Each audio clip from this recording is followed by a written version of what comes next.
അള്ളാന്റെ റസൂല് പറയാണ്, ഏതൊരു മനുഷ്യനും കിടന്നുറങ്ങുമ്പോൾ ഇബ്ലീസ് അവന്റെ തലയിൽ 3 കെട്ടുകൾ കെട്ടും. നബുവത്തിന്റെ വചനമാണ്, വഹീന്റെ സംസാരമാണ്, പറയുന്നത് മുഹമ്മദ് മുസ്തഫ എന്ന നേതാവാണ്.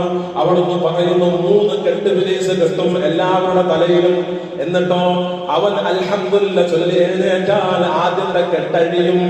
അള്ളാന്റെ റസൂല് പറയാണ്, ഇനിയോ അവന് സുബഹിക്ക് വേണ്ടി ഉളൂ ചെയ്യുമ്പോ 2ാമത്തെ കെട്ടടിയിലെന്ന് മുഹമ്മദ് മുസ്തഫ സല്ലല്ലാഹു അലൈഹി വസല്ലം അവന് സുബഹി അദായിട്ട് നിസ്കരിക്കാൻ വേണ്ടി അല്ലാഹു അക്ബർ എന്ന് പറയുമ്പോ ഇബ്ലീസ് ഒരുവന്റെ ദിവസം നശിപ്പിക്കാൻ വേണ്ടി കെട്ടിയ 3 കെട്ടുകളിൽ 3ാമത്തെ കെട്ട് മഴഞ്ഞു വീഴുമെന്ന് പരിശുദ്ധ റസൂൽ സല്ലല്ലാഹു അലൈഹി വസല്ലം. ഇതില്ലാത്തവന്റെ തലയിൽ 3 കെട്ടാണ് ഇബ്ലീസ് കെട്ടിയത്.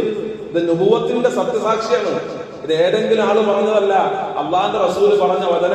3 കെട്ട് തലയിൽ ഇബ്ലീസ് അവന്റെ തലയിൽ കെട്ടിയ 3 കെട്ടുമായിട്ട് അവൻ ഇങ്ങനെ സഞ്ചരിക്കാണ്. അന്നവൻ കച്ചവടം തുടങ്ങി, അന്നവൻ ജോലിക്ക് പോയി, അന്നവൻ മക്കളെ പഠിപ്പിക്കാൻ ചേർന്നു. ഇതിലൊക്കെ എന്ത് ചെയ്തിട്ടെന്ത്? ഇതൊക്കെ എങ്ങനെ നന്നായി വരും? ഇതിനൊക്കെ നമ്മൾ കുറ്റം പറയുന്നത് മറ്റുള്ളവരെ, നമ്മൾ ആക്ഷേപിക്കുന്നത് മറ്റവനെ, അയൽവാസിയെ, കൂട്ടുകാരെ, കുടുംബക്കാരെ. അവർക്കൊന്നും ഞാൻ നന്നാവുന്നത് പിടിക്കുന്നില്ല എന്ന നമ്മുടെ ഭാഷ്യം എത്ര അബദ്ധജടിലാണ്.